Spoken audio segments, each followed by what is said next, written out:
sorry, I am back, you guys. This is part 2 for YouTube on the podcast.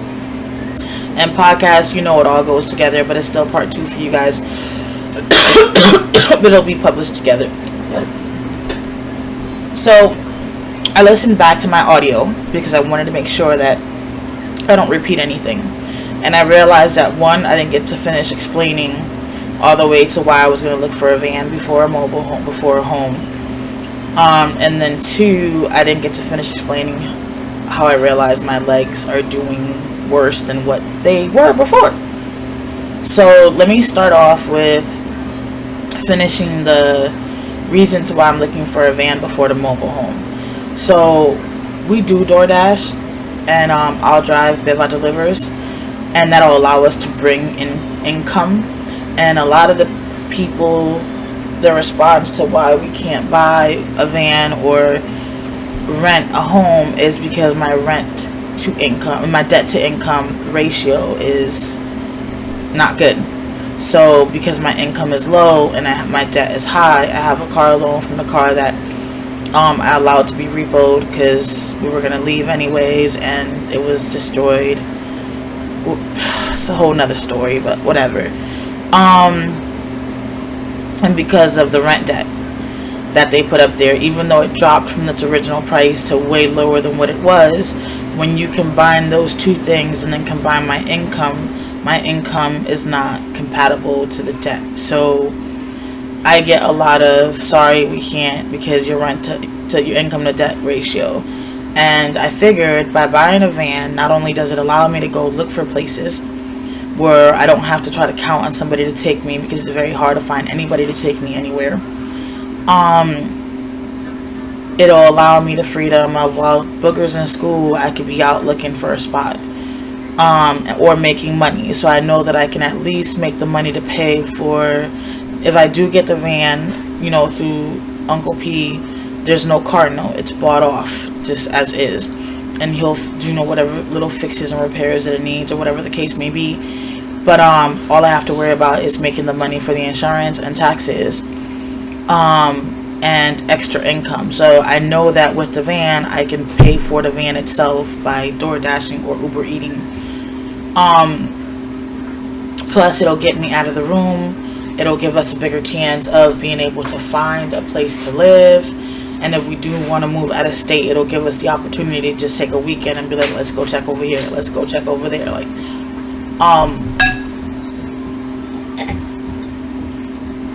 I can actually look up for places and, you know, go see them, not just look at them on the computer and then be like, well, should I try to apply and waste the application money, or should I try to, you know what I'm saying? Because you don't know what the place actually looks like in person. And these could be pictures to a whole different place that they're showing you. So I'm really skeptical and not trusting.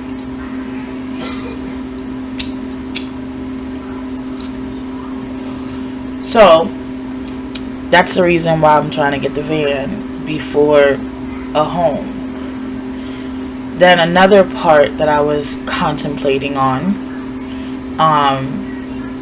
I was thinking about just leaving this motel that we're at because of the rats and the roaches, and going to another motel so that Delano can finish his 8th grade at the school that he's at, since he's thriving and doing so good, before I decide to leave this state. So let him finish the school year that he just started and then move out of state. But this would give me, baby, that's too loud. Yeah. This would give him the opportunity to at least finish at the school, and since he's comfortable and thriving and happy, I don't want to rock his boat, you know what I'm saying, in his last year of middle school and make life a little bit harder.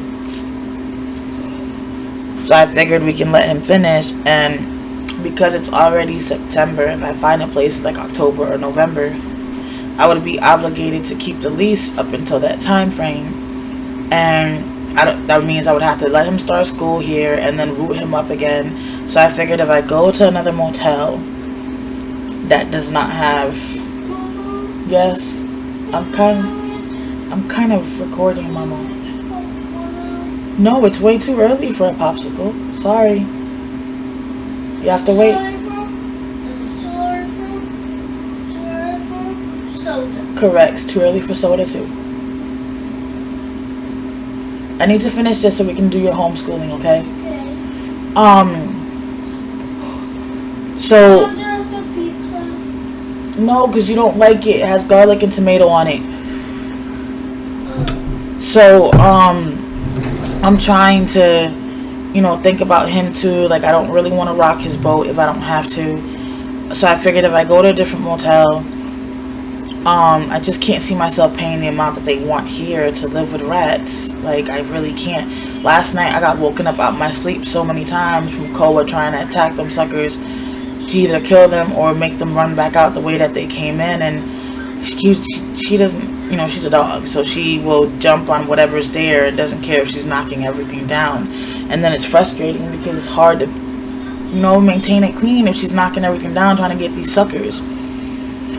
So I figured if we move to another one that accepts pets, the only downside is it's one room, not two rooms like here where it's, the bedroom and then the living room / kitchen.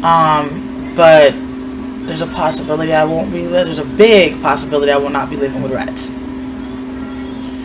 And then I should be able to get a wheelchair accessible room so that I can actually wheel myself in and out of the room whenever.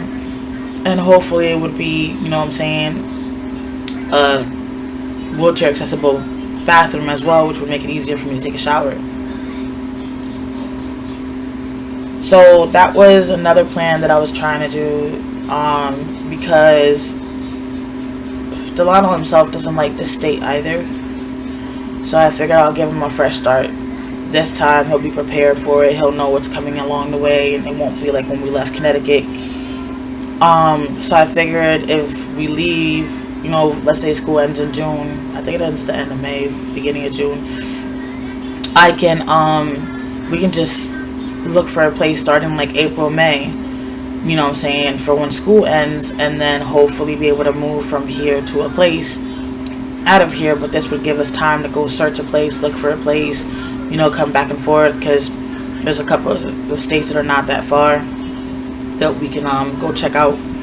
So that's what the other plan that I was thinking was just moving out of here and going to another spot until school is over, and then actually leaving. Now that I know that I have my SSI, which is another thing that I was waiting for, I could, go that route. So I'm trying to figure out exactly what to do, because if I do have to buy a mobile home, then I want to be able to start that process beforehand, so I can start looking for a place to live. If I can't find a place, then I can start looking to see about buying a mobile home and doing that route. But I don't want to stay in this state, so I didn't want to buy one here just to stay for it with a year and then try to sell it. That's going to be a lot of work, especially because it's not going to be paid off. So I'm a little stuck with that, okay? And the store that I was saying before I had to talk to the therapist for Biba was that while I was waiting for the cashier and waiting for the kids to use the bathroom at the gas station, I realized my legs aren't as strong as they were a couple of months back. My back started to swell up, and my left leg started to not want to cooperate with me, so it was a struggle standing there waiting. And then it was a struggle to walk back to the car. And that just pretty much is another smack in the face, bam. Hello, what do you think you're doing? Like, if you fall, what's gonna happen? You know what I mean? So, yeah, those are the other two things that I didn't really get to talk about in the first podcast recording. And like I said, I'm trying to stay where I finish my topics. So that is the reason why I was thinking about doing the van first. Yesterday's walking, that little bit of walking that I did made me realize that, yeah, I can get around in here slow and steady, but out in the real world, I need that wheelchair. I need that wheelchair with me. I need that wheelchair so that I can be, able, so I'm able to move around. And that is the main reason why I was going for the van first. Plus, I feel like it'll be easier for me to get the van than it'll be for us to find a place to live. But then my other dilemma is the van would be bought all the way back in Connecticut. So I would have to figure out how to get the van from Connecticut to me. And that's the other frustrating piece, because I don't want to pay for a transportation, that's going to cost, he said, anywhere between $400 and $600. That's $400 and $600 I can still keep in a bank account. I'm figuring the only way I could probably do it was if I got a rental where I can drop it off in Connecticut, then pick up the van and bring my ass back. But that's a lot of hours to drive on my own, and that's a lot of hours to drive without somebody else, sharing the drive with me. That's a lot of hours. Then I figured maybe I could try to find somebody in CT that could bring me the van. But I don't know who's gonna be willing to drive 8.5 hours to bring me a van, and then how am I gonna get them back home? Is the other issue. Like, I really don't know how to pull this off. I really don't. But I know that I can get a better van if I buy it that way than if I try to search for myself, because I've been trying to search and I've been trying to find, but it has been very, very hard to find something that will be worth me spending a good amount of money. So that's the dilemma that I'm in. And this whole entire time that we've been here, this year and whatever that we've been here, I've been trying to find, 1, a place to live, and 2, a van. But without money it was hard to do. But now that I have the money, it's still going to be hard to do, because again, I don't have the mobility to be able to just hop into a car and say, okay, let me go check this place out, okay, let me go check that place out. I can't. And then down here it is very difficult to find apartments that are wheelchair accessible. I've been struggling. Before I didn't have to worry about that piece, but now it's a struggle. It's really a struggle to find places that are wheelchair accessible. And like I said in my last one, I didn't know that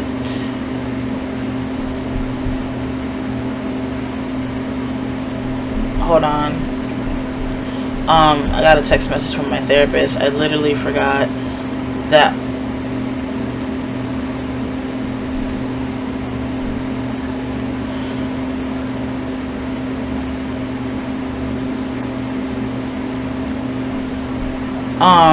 so I forgot I had therapy today at 12:30, and she was confirming that we were still gonna meet. For some reason I thought it was next week. But yeah, so that is my dilemma. That is where I'm stuck at. I'm trying to be smart with what I do. I have been praying to God and asking him to please guide me and show me the way of which way I should take, which route I should take. Because I was really stuck between finding a place to live and then getting a van, because my dilemma is this. Okay, let's say I do find a place to live and it takes the majority of my income. How am I going to provide for the kids? Yeah, we'll have a roof over our heads and the bare necessities, but then how are we going to get everything else? So I figured with the van I can continue to bring the income, do door dashing, and whatever we need, we can use that money, and our SSIs can be used, to survive on. Because this income to debt ratio is a big deal. So I'm trying to make the correct decision and make the right move that'll work for my family. But that's pretty much what I didn't get to complete in the first part of the podcast. So I decided to finish touching bases on it so that I can leave you guys with a clearer understanding of where my mind frame is and what I'm attempting to do. If I don't work hard for my babies, who is? Nobody else is going to do it. And it sucks to not have no support. And then it sucks for those that are supposed to support you, don't. But it is what it is. It's life. I'm used to it. I'm used to not being supported. I'm used to, oh, you always make it work. Man, do you really think I always want to try to make it work? No, I don't. It'd be nice if things could just work out for me without me always having to find a way to make it work. And especially when it comes to me needing support. Like, why do I always have to be my own support? I mean, it'd be nice if I could have other people be supportive and actually support. But it is what it is, you know? You gotta do what you gotta do, and you gotta make it work any way that you can. And that's exactly what I'm trying to do. Make it work any way that I can. I think that's about it, though, you guys. I'm getting tired. I ate a slice of pizza so I could take my medication, and it literally just made me sleepy right now. This is not an energized food for me. I have no business eating pizza. Not if it's gonna make me tired like this. No, I don't. But I really feel like I can benefit from a nap. Oh, that hurted. Just rubbing my arm hurted. That hurted bad. Oh, it's swollen right here too. Ugh. You see that, you guys? Right there? You see the lump?